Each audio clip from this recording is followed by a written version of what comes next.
Good evening, I'm Adventure Argonaut. These are the golden news. So I bring you the news from the past week. As long as I verify that all my streams are actually working. It's difficult to tell the news if the news are not being conveyed. But everything seems fine right now. Yes, okay. Kick, Twitch, Party, Rumble, everything is working. Yeah, yesterday my game stream of Avowed, I didn't display the last hour, like the Rumble stream what was cut off, but other platforms were fine. So, but anyway, let's get to the news right now. Okay, so let's get the first story out of the way, or let's get it started. Blackrock is Maga now. Um, Allegedly, a news outlet is making the claim. So, how BlackRock CEO Larry Fink has turned into darling of the MAGA movement. That is a New York Post headline. So yeah, here is the headline title. Yes, you read that right. BlackRock CEO Fat Cat, the political right had loved to hate, has suddenly become the darling of the MAGA movement following his 22.8 billion purchase of ports from Hong Kong-based CK Hutchinson, including very importantly two in the Panama Canal zone.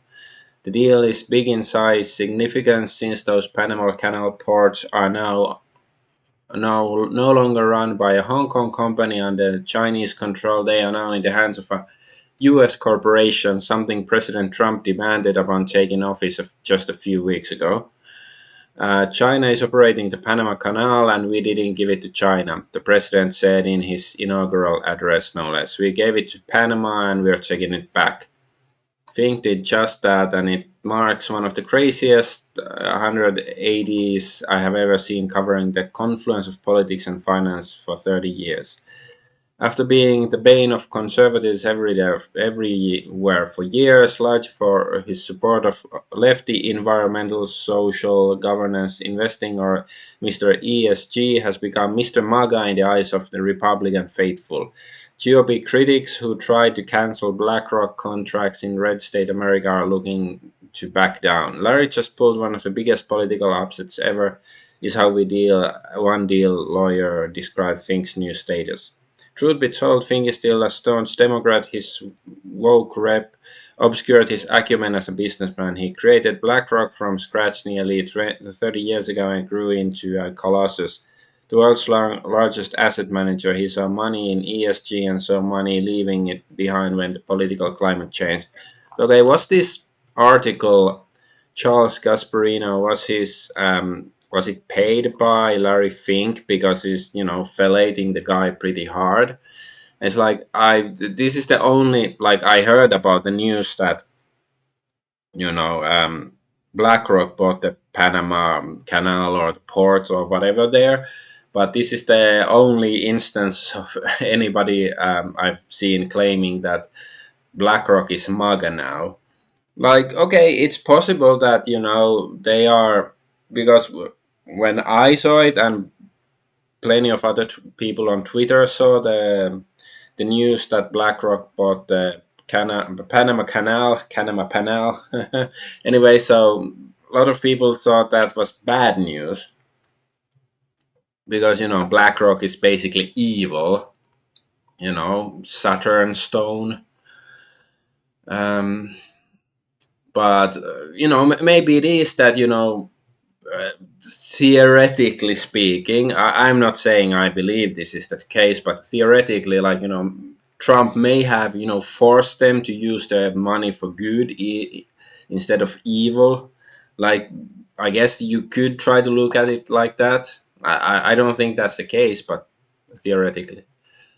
So yeah, BlackRock strikes deal to bring ports on both sides of Panama Canal under American control. So it's really going to be BlackRock who gets to own Panama Canal. Why is it so difficult? I always say Panama Canal, not the U.S. Now I know why real Donald Trump just said an American company last night when talking about the Panama Canal during the address. Because if he said BlackRock, it would have been very poorly received.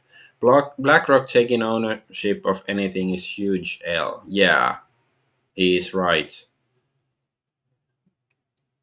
Um, And then there's this BlackRock drops DEI goals, citing US policy shift.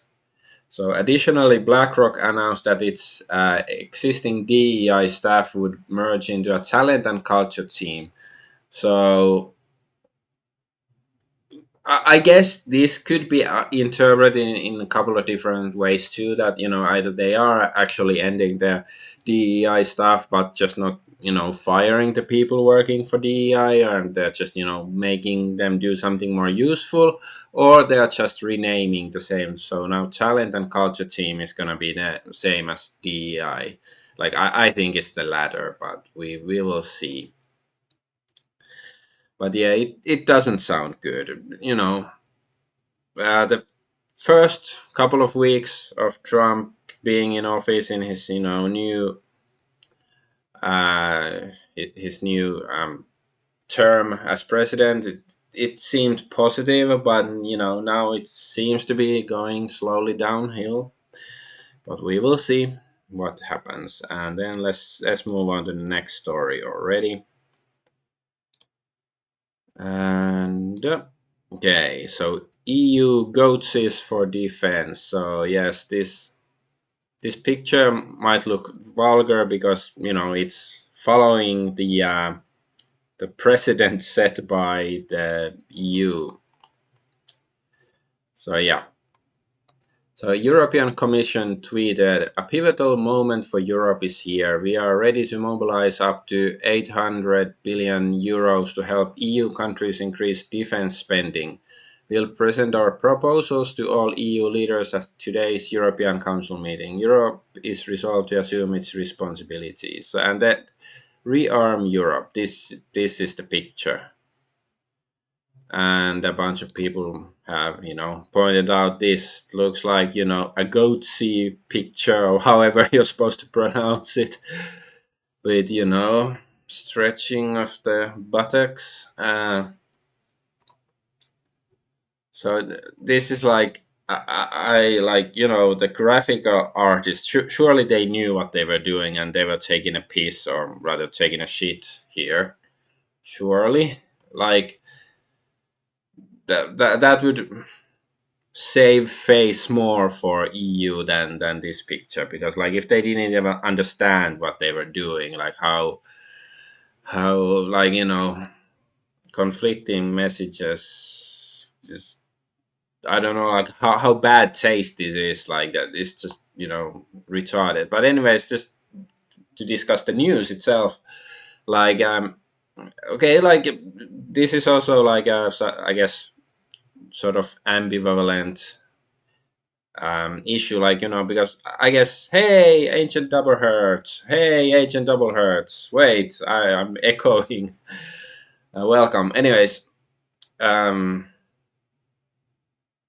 so yeah, I think it's good if Europe is taking care of its own defense instead of relying on NATO or United States. And now, because European leaders don't like Trump being in charge of America, so they are, sort of going their own way. In that sense, it's good. But of course, the current vast majority of European leaders in countries are, basically tyrannical bureaucrats nowadays. So I wouldn't want to give any kind of military, like powerful military, for them to command, because I guess they just wanna start World War III with Russia, or who knows what, or impose, I don't know, climate sanctions on regular people, and execute you for not transing your children or whatever. So yeah, but I do certainly advocate for independence and regime change in Europe, and they, in that sense, like if European nations were to take care of their own defense, or like one idea that some people have advocated on the internet is that Nordic nations would have their own defense union instead of NATO or something. At least in theory, stuff like that sounds good. So maybe many regional European regional air powers could have their own defensive unions, especially for smaller countries. But yeah, this is just, come on, man. What were they thinking? Well, let's move on. The political establishment hates Massey, Thomas Massey. Okay, let's. Yeah, well, that AI, it's difficult to find a good picture for, if you have a public person and to create a AI image for them. Anyways, so yeah, so I think I'm not exactly sure, but I think Thomas Massey, he's one of the few actual seemingly decent politicians in United States political establishment. So yeah, okay, he's congressman, and I think he's now trying to run for Senate or something. Anyways, and Donald Trump is counter signaling him. Thank you to the House Freedom Caucus for just delivering a big blow to the radical left Democrats and their desire to raise taxes or shut our country down. They hate America and all it stands for. That's why they allowed millions of criminals to invade our nation. Sometimes it takes great courage to do the right thing. So that stuff had nothing to do with Thomas Massey, I think. Then Congressman Thomas Massey of beautiful Kentucky is an automatic no vote on just about everything, despite the fact that he has always voted for continuing resolutions in the past. He should be primaried, and I will lead the charge against him. He's just another grandstander who's too much trouble and not worth the fight. He reminds me of Liz Cheney before her historic record breaking fall loss. The people of Kentucky won't stand for it. Just watch. Do I have any takers? Anyway, thank you again to the House Freedom Caucus and blah blah blah. Make America great again. So Trump doesn't seem to like Massey, which is like doesn't sound good. And here somebody saying TikTok Tommy to Thomas Massey, and he responds, somebody thinks they can control my voting card by threatening my re-election. Guess what? Doesn't work on me. 3 times I've had a challenger who tried to be more Maga than me. None busted 25% because my constituents prefer transparency and principles over blind allegiance. I don't know, like if he's responded to Trump's message on him or not, but I guess he would probably have a similar comment on that. And then there's also this. So Thomas Massey introduces bill to abolish the Federal Reserve. Well, somebody pointed out that he's done it before, and like of course, abolishing the Federal Reserve would be great, but it's unlikely to happen. But it just goes to show that Thomas Massey is actually, he seems like a real human being instead of like a robot working for the establishment. And then there's this why I guess this is why Trump doesn't like him. So track APAC, Thomas Massey has received $0 from APAC. So this is why they don't like him. That's why APAC and Israel and people who love APAC and Israel don't like him. And it's unfortunate that the U.S. president is one of those people. Let's go to the next story. So Doge accidentally exposes CIA black site in America, at least allegedly, supposedly. So let's have a look. So Doge effort to sell of federal properties inadvertently exposes CIA black site in Northern Virginia, Bloomberg TV. And this guy Bonchi asks, why is there a CIA black site inside the United States? And I asked here, there's see nobody's fucking. I posted this like almost a week ago, well 5 days ago, and no 3 days, whatever, many days ago, and there's one person has seen my comment here, like fuck you Twitter. It's not like I'm not being suppressed, not at all. Anyways, so I asked, why are there CIA black sites in the first place? Like, yeah, just imagine, like, because the CIA isn't allowed to operate on United States soil, right? So they have these black sites, like these secret prison sites in other countries. And just imagine if China or Russia had a secret prison in France or something for for imprisoning people they find um, threats to their regimes, like, and it was exposed, like, of course everybody would be up in arms. But now, because CIA does it, it somehow is fine, like, and this is just ridiculous. Anyways, here's some articles about it that are sort of like, oh well, we don't know for sure, but yeah, secret CIA base mistakenly exposed in Doge government building sell-off. So this is in quotation marks. A secret CIA base was mistakenly exposed in a list of government buildings said to be sold by Elon Musk's Department of Government Efficiency, Doge, it has been claimed. Okay, like when I read this, I got like a XCOM or UFO Enemy Unknown vibes. The site in Northern Virginia was on a sell-off inventory compiled by Doge, only to be among 100 buildings mysteriously culled from the list, Bloomberg reported. According to property experts, Doge is looking to slash the cost of office leases, which cost the federal government 5.23 billion a year. Why are American taxpayer dollars being sent to maintain empty buildings? A 2024 post from the official Doge account reads, earlier this month, General Services Administration, the federal government's property arm, put out a list of 443 buildings which it regarded as surplus. Building houses Obama's presidential records. One of the leases cancelled by Doge is a building in northwest Chicago housing Barack Obama's presidential records. National Archives and Records Administration has leased the building for 1.4 million a year since 2016. The building not only holds records, but more than 35,000 items gathered by the Obama family during his 8 years in office.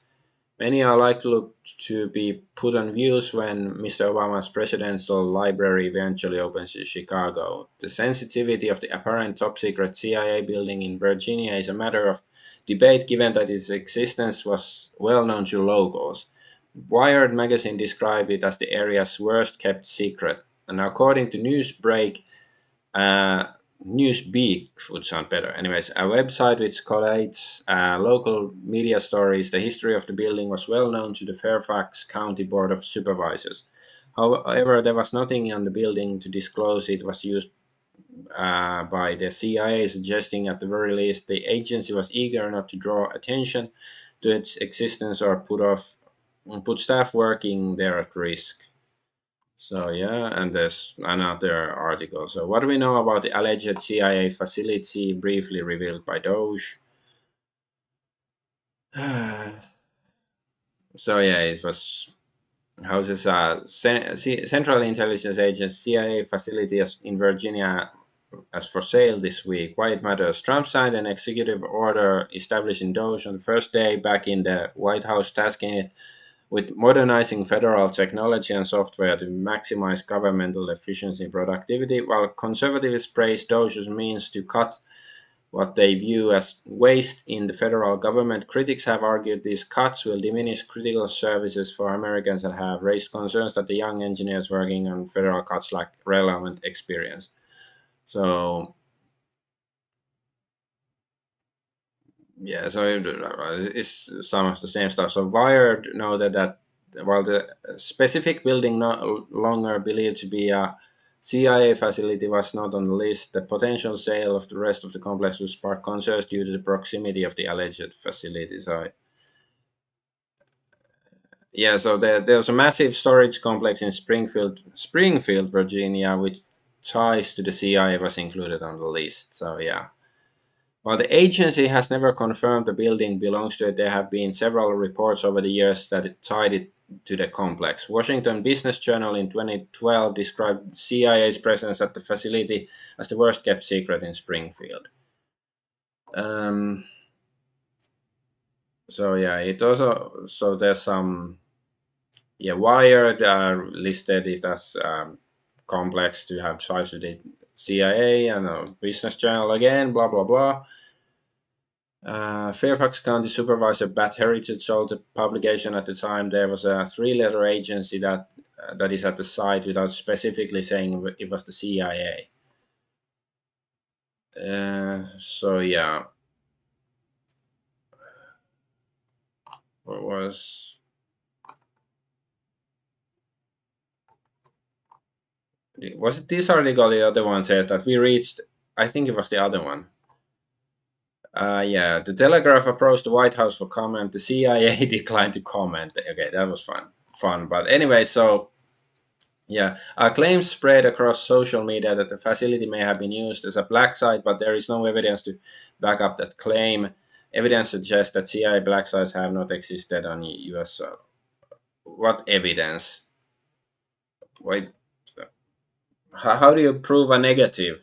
Like this is like because supposedly, at least it used to be the case that all American. This is Newsweek. American like media companies have a CIA handler or something. And this sounds like Newsweek certainly has a CIA handler because it's like you could say that there is no evidence of CIA black sites existing on U.S. soil. Like that might be true, but this is like you cannot prove a negative. You cannot prove there are no black sites, right? So this would suggest to me that indeed there are black sites. Whether that particular building is a black site for CIA, that's one thing. But there's definitely are. Okay, that's what this article is suggesting.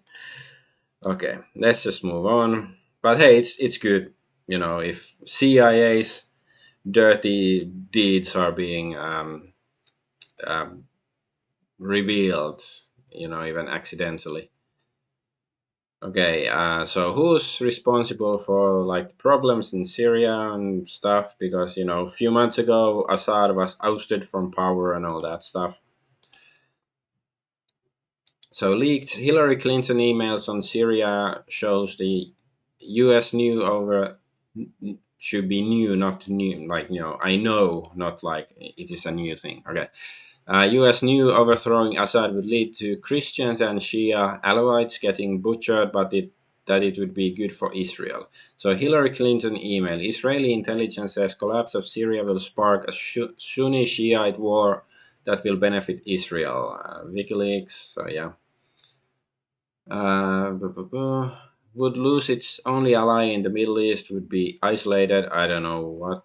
Iran would lose its ally, I guess. At the same time, the fall of the House of Assad could well ignite a sectarian war between the Shiites and the majority Sunnis in the region, drawing in Iran, which, in the view of Israeli commanders, would not be a bad thing for Israel and its Western allies, its Western puppets. And yeah, never forget Israel took credit for what happened in Syria. So, okay. Visiting Syria's border,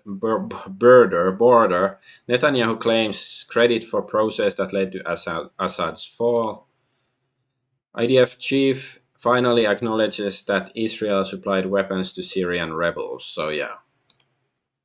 So here it is in black and white, of course, like, if you can trust these people. Times of Israel, Lazar Berman, and Judah R.I. Gross, Times of Israel. So yeah, because I think it was um, this event, the fall of Syria, that inspired me to start all of my, or not start, but include the following message in all of my golden news broadcasts. So Israel del Daest, Israel should be destroyed. Just a political entity, of course. No, not do not do anything harmful to people, of course. I would not advocate for something like that. But anyway, so here's some um, evidence, some reasons why I think Israel delenda est. So yeah, like here. So they chose all these U.S. senators and representatives who get money from APAC, the America-Israel lobby. And yeah, it's 3 minutes. I'm not gonna go through all of it, but unless this information is fake, this is I'd be really alarmed. And yeah, it ends with Donald Trump and JD Vance. Yeah, who control, like, why? Hey, that's not how JD Vance looks like. Wear his propeller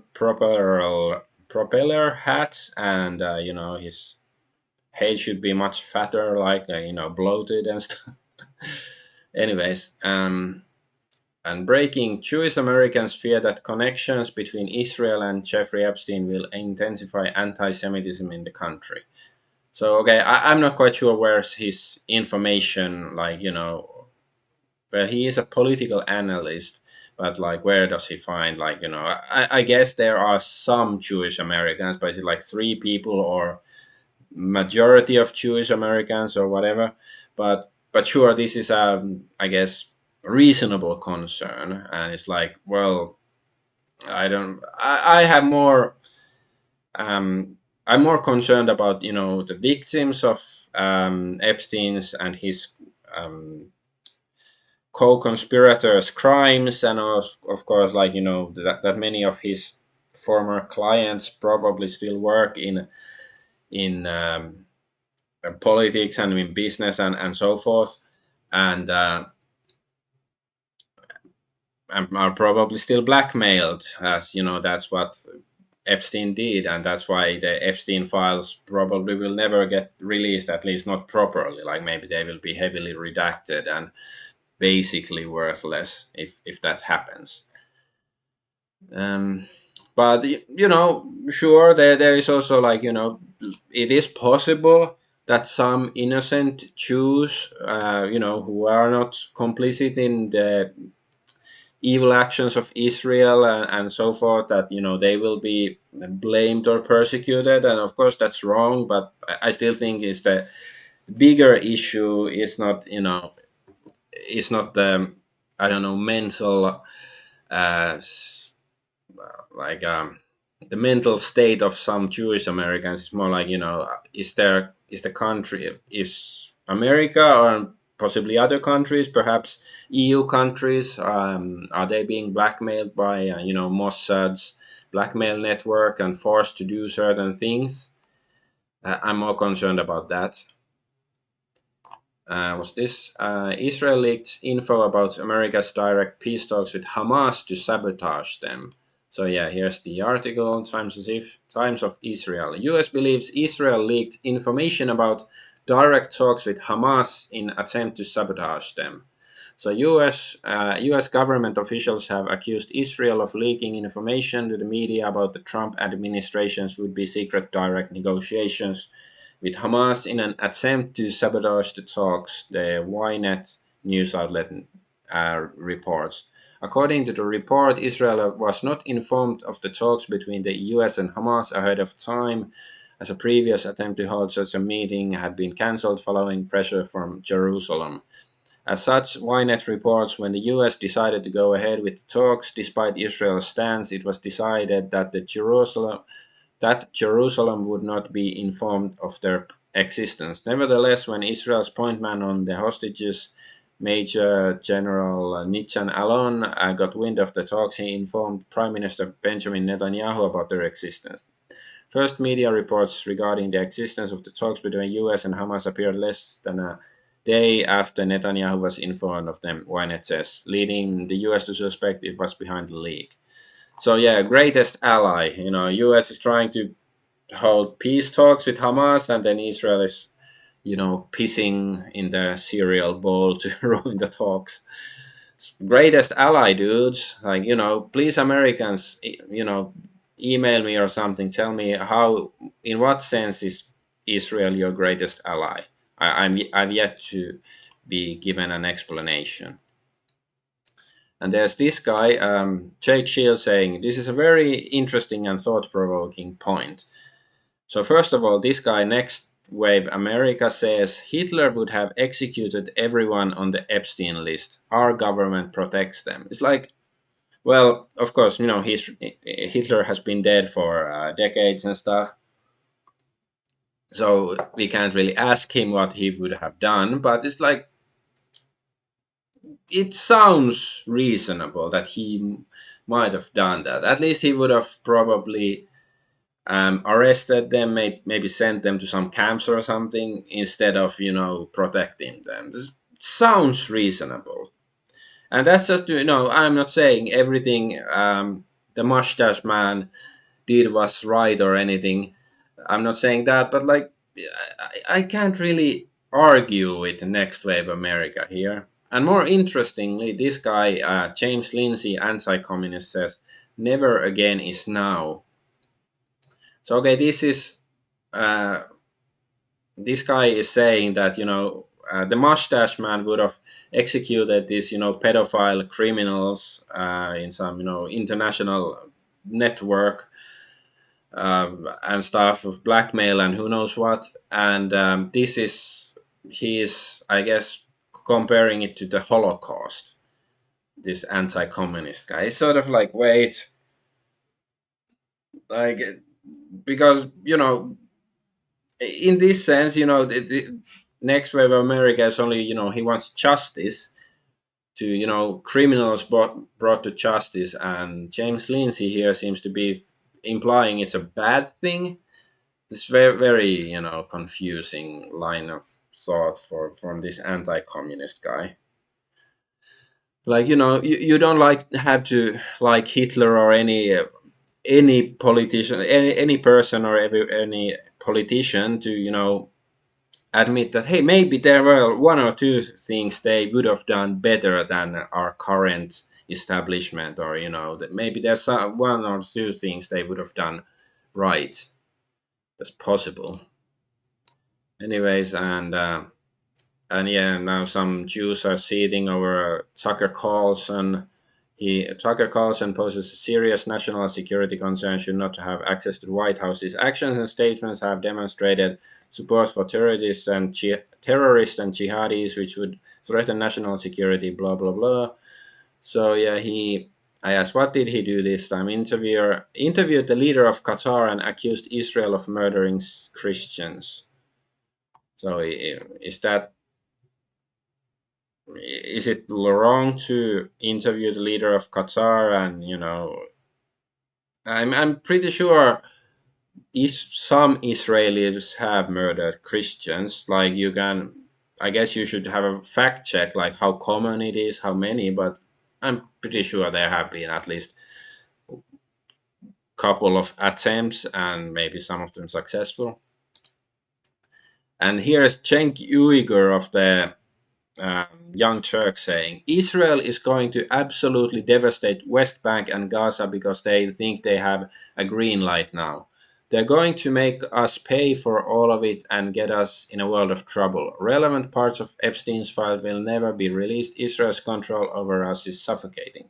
Like, this is the final, clarion call, like, the fucking the last trumpet of the apocalypse or something. Like, Cenk Uyghur is saying something that makes perfect sense. Like, isn't this like, it demonstrates that everything is wrong with the world, because I agree with him what he's saying here. It's like, why do we have to go to Cenk Uyghur to hear words of wisdom?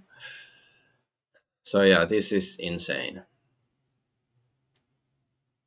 And I don't know, like, part of me is still thinking, like, even Trump is being like, I'm thinking of the AI generated video clip I played last week on my stream about Gaza, a future that he's gonna turn Gaza into some holiday resort with a golden statue of himself, and that, surely, like, maybe he's actually, maybe there is some secret plan that he isn't like a complete puppet of Israel or something, like, maybe is to, I don't know, somehow reveal the truth. Like, I don't really believe it, but it's like the blatant way of looking at the situation is just too absurd. Like, the overt control that Israel has over US politicians and stuff. And yeah, then there's this USAID funding that was not removed. 14.9 billion for Israel-related projects, 2.2 billion for Jewish-related projects, 581 million for Tel Aviv University, 72.9 million for Holocaust-linked projects, 11.2 million for Zionism, 9.6 million for Jewish chapel in West Point. Why are these not being cancelled to support Americans? Yeah, like, they're ending all foreign aid and stuff, except for one country for some reason. And then there was this guy Ian Carroll. He was on Joe Rogan's podcast, and I actually listened to the podcast. And he talked about like a lot of good things, such as Epstein files and the dancing Israelis on 9/11. And here it says Jeffrey Epstein was the world's most evil sex trafficker, and he was clearly a Jewish organization working on behalf of Israel. And Ian Carroll dropped bombshell red pills on Joe Rogan's show, exposing Pizzagate and dark secrets hidden in John Podesta's emails. Carroll also highlights the bizarre email from Obama about 65,000 USD worth of hot dogs being flown into the White House in the middle of the night from Chicago. Adding to the disturbing claims, he points to James Alefantis' Instagram account, which allegedly featured unsettling images of children taped up, along with references to a kill room and child-sized coffins. So yeah, it's like a lot of stuff that Ian Carroll said on the podcast is it's relevant information that people should know about. But it's also a lot of the stuff is really old stuff. Stuff I heard about like a decade ago or maybe longer ago or whatever. Like, well, Pizzagate is which basically became a thing, like the term itself, in 2016, right? So that's 9 years ago. But anyway, so my point is that I don't really trust Ian Carroll. Like, he is saying a lot of good things, and it's in that sense he should be listened to. But he's getting a bit too much traction. Um, in both on like Twitter, he's not being suppressed in the same sense as many others, and he gets on Joe Rogan and stuff, and some of the things, like he said in the talk on Rogan, that like, did he say like 2 years ago he was a complete liberal and suddenly he supposedly woke up. So it's just my impression, a very strong impression, is that he is really a gatekeeper. Like, I'm not sure, like, he's allowing some information to be proliferated in the public, but keeping some other information out. And I don't really know what information is that he's trying to prevent people from looking into. But it's just like, I'm just trying to say that don't confuse the man and the message. Like, he is, so far, for the most part, his message is positive, but don't let him lead you down the garden path. It's like, because I've been thinking about this issue of gatekeepers and controlled opposition for years. Like, somebody like Alex Jones, like he is controlled opposition. Like, sometimes he seems like, maybe he's not, but he's definitely controlled opposition, has been that for years. And it's like the main purpose why people like him exist, because a lot of regular people like you and me, we sort of notice that wait a minute, the mainstream media, the mainstream news don't really make sense. Like they're ignoring this thing and that thing, and then you look around like, okay, wait, what's the truth, what's going on? And then you discover people like Alex Jones, and he has his own, small media empire already. And it's like, okay, Alex Jones is sort of doing like, he already fulfills that role, so maybe I shouldn't, I can't really compete with that, and he's clearly have more sources than me and stuff. So that's why, like, so that's basically like, the controlled opposition figures, they gatekeep the information, and then they fill something role, so other people who would be more genuine in their reporting, like, more objective and wouldn't try to be guiding the narrative a certain way, they basically to dissuade them from um, you know putting out their own message, or like, or interpreting the message in their own way. That's just, something I've sort of figured out over the years. What's this? Okay, but that's the last of this part. Let's go to the next piece of news. So guy shot outside White House. So yeah. So U.S. Secret Service shoots armed man near White House.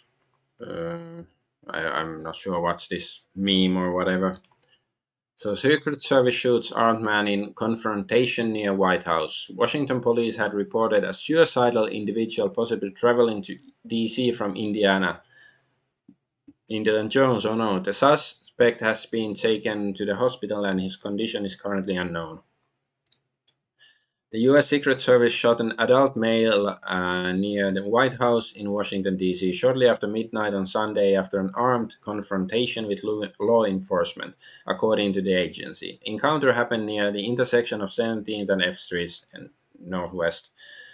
On Saturday, local police had reported a suicidal individual possibly traveling to D.C. from Indiana, the agency said. Secret Service personnel later located the individual's vehicle and spotted a person on foot who matched the description. As officers approached, the individual brandished a firearm and an armed confrontation ensued, during which shots were fired by our personnel, the Secret Service and said Sunday in a statement shared on X by spokesman Anthony Guglielmi.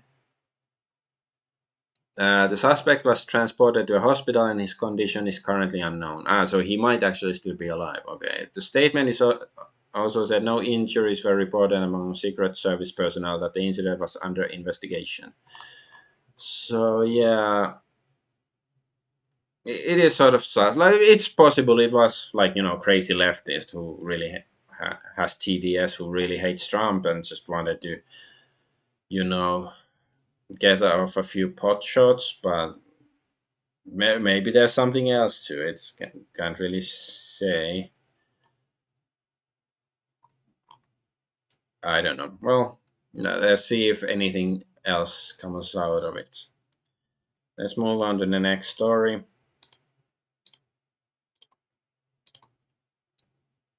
So, Chinese spies didn't steal your mind's elation. That's just, Californication reference, the song, whatever. So, breaking U.S. Army soldiers Li Tian, Ruyo Duan, and Zhang Zhao were indicted for selling secrets to China. It's always the ones you least expect, says Daily Roman Updates. I don't. This is basically why I wanted to report it, because his comment is so accurate. Like, yeah, you never think they'd be selling. People like that would be selling um, info to China. So yeah, U.S. Army soldiers accused of selling military secrets to buyers in China. So U.S. Army soldiers and a former soldier were arrested Thursday, accused in indictments of selling military secrets to buyers in China, according to the Department of Justice. So two active duty soldiers, those guys, and blah blah blah, and Zhao, a battery supply sergeant, was assigned to 7 blah blah blah. Health services, yeah. So Tian and Yuan were both charged with conspiring to commit bribery and theft of government property. Chao faces the same charge and was also indicted for obtaining and transmitting national defense information to an unnamed individual not authorized to receive it. And something just, an idea popped into my head, like, who knows if these people have been doing it for, for some time now, like during Biden's administration. But now that, Trump's in office, he's a bit more strict in these matters, and maybe, the people he put in charge, maybe they didn't allow this to go on anymore and stuff. Just wondering, but yeah, it's I don't know.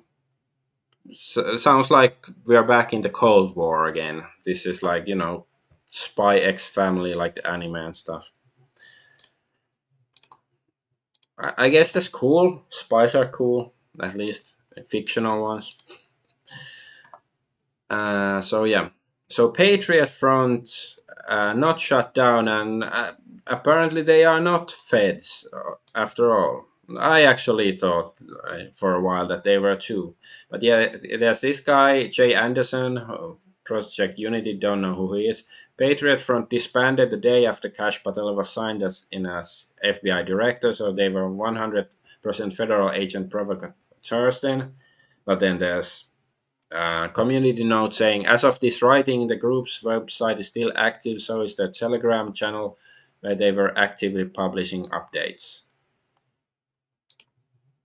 And yeah, and this guy is saying Fight Back podcast. So yeah, I think it's Jake Shields podcast. No, this isn't true, and calling them feds is very boomer here. You can watch our episode with Thomas here. So I guess the Patriot Front Thomas Rousseau explains their beliefs. So apparently they are not feds then, um, because I do think they look cringe. I don't know about their beliefs and stuff. I haven't watched the interview or anything, so I don't know a great deal about them. But yeah, I do think they. And okay, this guy looks fat because some people said that they all looks very fit and stuff, but this guy looks a bit fat. But yeah, I'm not a fan of their attire. At least, like I can understand that if it's just a bunch of civilians who are patriotic or whatever, and they want some sort of uniform that isn't too difficult to acquire, too not too expensive or anything, so just yeah, khaki pants and a blue jacket or something. And they're like, this guy's, his jacket is clearly different, so yeah, I guess I've seen some right wing people on Twitter saying before that no, they're not actually fed. So maybe, I don't know, but yeah, I do think their image needs some work. They should hire some gay guy to do I don't know, image facelift. Like Queer Eye for a Straight Guy or something. That TV program, never watched it, but I don't know. And then let's move on to this Harry Potter character turns black, of course. So yeah, Papa Essiedu has now been cast as Severus Snape in Harry Potter series. So yeah, they're making some, is it Amazon or something, like TV series for Harry Potter, and this is the how it looked in the movies. I've never seen any of the Harry Potter movies. Haven't read any of the books. I do know that Snape dies. But anyways, in the Harry Potter book, Severus Snape is described as a thin man with greasy black hair, a hooked nose, oh how anti-Semitic, and a sallow, pale skin. It ain't about racism; it's about staying true to the source material. Simple. And yeah, some people are saying that this guy should take. Is it Adam Driver? Is it his name? It wasn't he like the Kylo Ren in Force Awakens. That's the only Disney Star Wars I've seen, and I hated it already when it was the only Disney Star Wars that existed. But I did like his performance. Like my friends used to laugh that when Kylo Ren takes off his mask, that they thought it was silly, and the character was so couldn't be taken seriously. But actually, I liked his performance. I think he was a good actor in the movie, like one of the few good things about the movie. But yeah, I don't really care about Harry Potter, but this is just like, and something like this is, at this point I can't even get angry because it's just, I don't know, silly. Yes, he's a sallow, pale skinned man. Yes, very accurate for. And his name is Papa Asiedu. It's like, do they hire them like nowadays? If his name was, John Brown or something, it wouldn't be good enough because it has to also sound, funny and African for him to get hired. Because I always go back to the like the first time I remember something like this was almost like 20 years ago. Was it a Daredevil movie? The character of a kingpin, is a big, bald, burly crime lord or something. He's, in the comics, he is of course a white guy, but the he was cast. The actor Wing Rames, who was in like Pulp Fiction and stuff, black guy, he was cast as um, uh, as Kingpin back in the day, and I think Wing Rames probably did. I haven't seen the movie, at least I don't think I have, but he probably could do a decent job.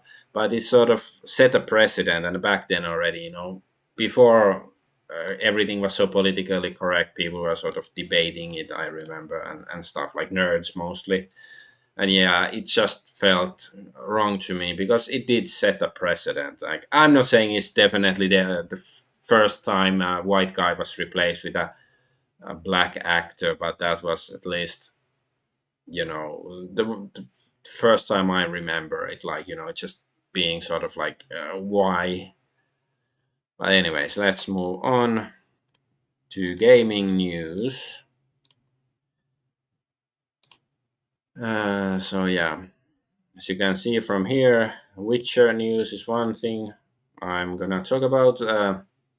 So Witcher devs on how series fighting for feature 4 devs on how series fighting style will be different from Geralt's. He's nimble, but he feels like a block in some sense. She's like liquid compared to him, and yeah,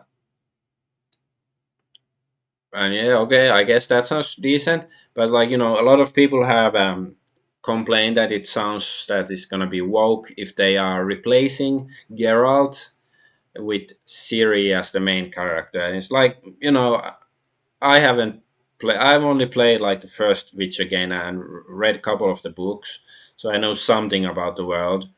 And in the books, Ciri was just a kid, right? In the first book, Blood of Elves and stuff. But anyways, so apparently she grows up. But the way I see it, I think it would be fine if Witcher 4 had, some sections where you play as Ciri and some where you play as Geralt.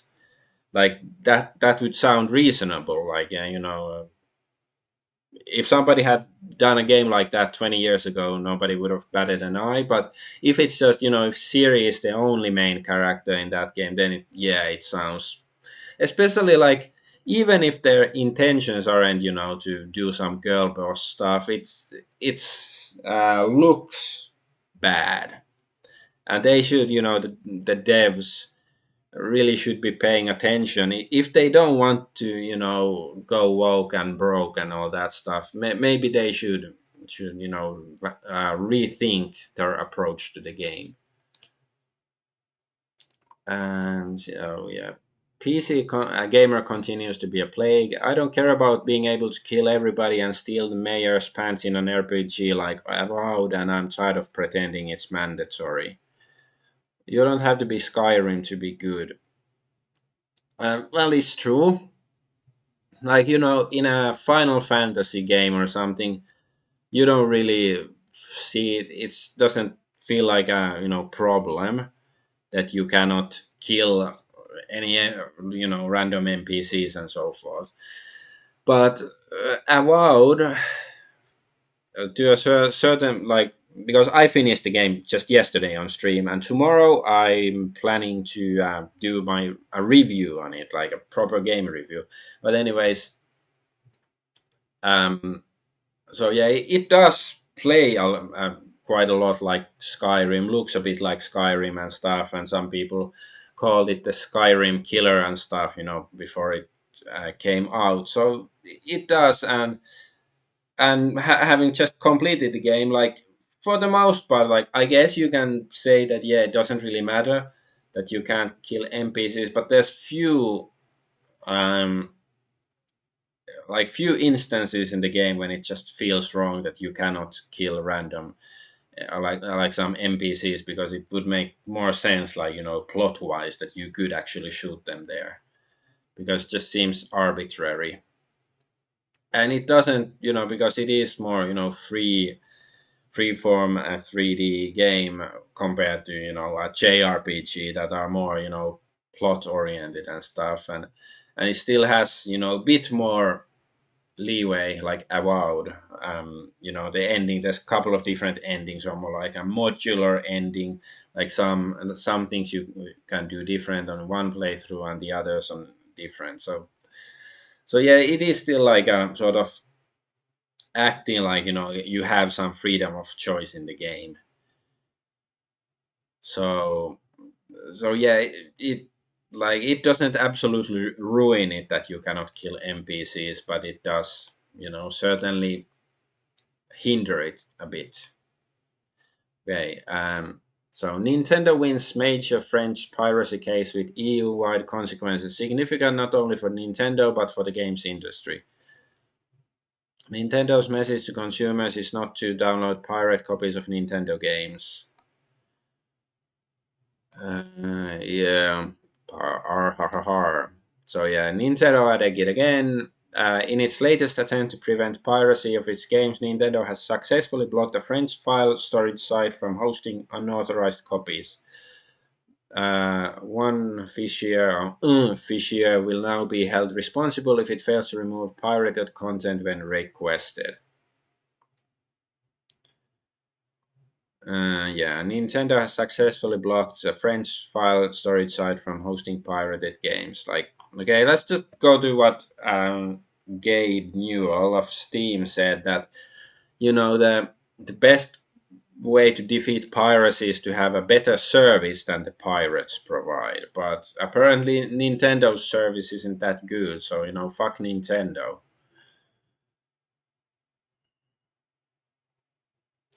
Yeah,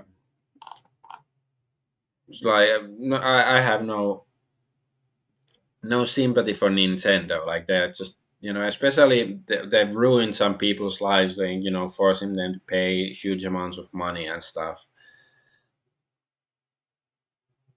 Like, there's difference between, like, protecting your IP and stuff, and this nuking anybody who looks you the wrong way from orbit. This is, corporate overreach. And here, Civilization 7 players feel like beta testers after noticing Britain's unique unit is generic. So yeah, I think Britain is gonna be DLC. So, or maybe it came out already, because they say it feels like beta testers. And what went wrong? Yeah, they had like 9 years, wasn't Civilization 6, which also sucked ass, released in 2016, and this 7 was released 9 years later, and then it still sucks. Like, well, it's wokeness. Like, it is like even better. Like, even if it doesn't, I don't know if it has much, more woke messaging, except for, I guess, some female characters and Harriet Tubman and stuff. But, like, yeah, it also means that many of these woke people, they aren't as good at, programming games and making mechanics, since they don't care so much about that. They don't care about the gameplay, or, the technicalities of the game. They just care about, sending the message and promoting it. So of course it's gonna be mediocre at best. Like, Avowed is mediocre. It's average, but it's not terrible. But yeah, Civilization 7 seems worse than that. But I haven't played it. And yeah, the Assassin's Creed Shadows pre-order mission, it is for sale for the modest price of $2,000. So I don't know. Assassin's Creed Shadows to the dogs, 1,999.99 euros 99 cents. So I don't know what exactly to the dogs. What does it mean? Like, but I did check the link that it was real. Like a week ago or whenever this was posted. So what is to the dogs? Like, is it just some pre-order bundle? Does it have like some fancy skins or what exactly? But this is insane. Uh, like even for a I don't know what's going on anymore. And then this is Monster Hunter Wild. So that was released a week or two ago. A few years ago, before Japanese companies sought ESG capital, there were independent sliders to customize characters. Now, body sliders impose specific standards, like in Monster Hunter Wilds, with chest limits. This trend has grown intentionally in all games. It's fake freedom. Well, it's not freedom in. It's not even trying. So yeah, here is.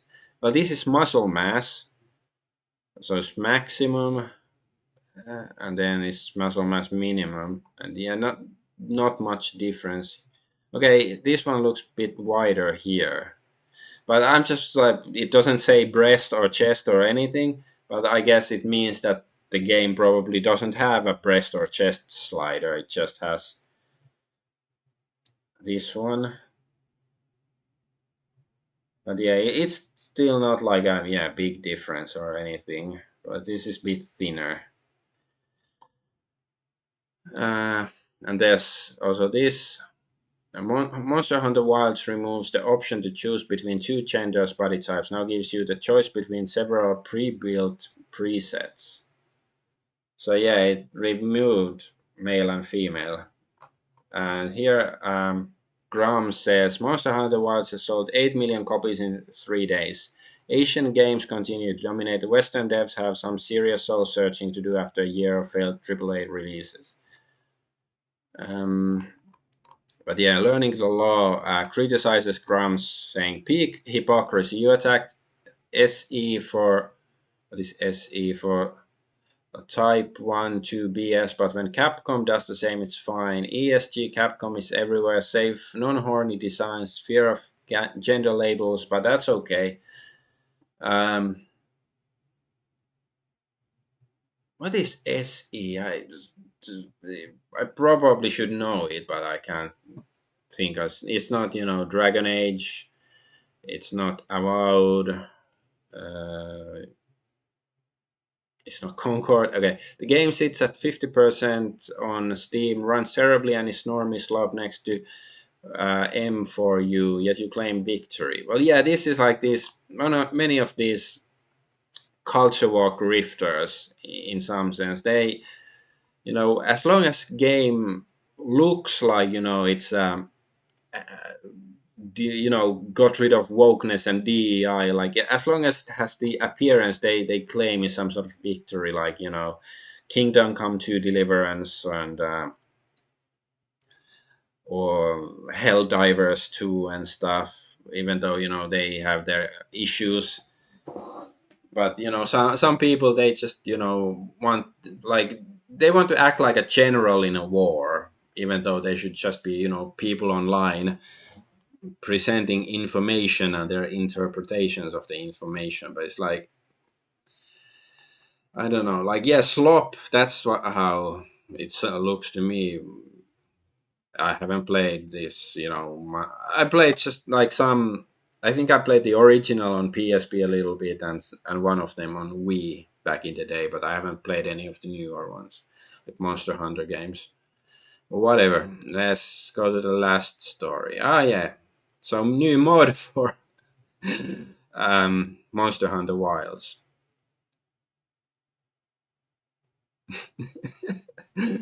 Like, the sad bit is that some people probably think that's hot and they are getting excited looking at this stuff. But I just think this is funny. This giant woman farting on them.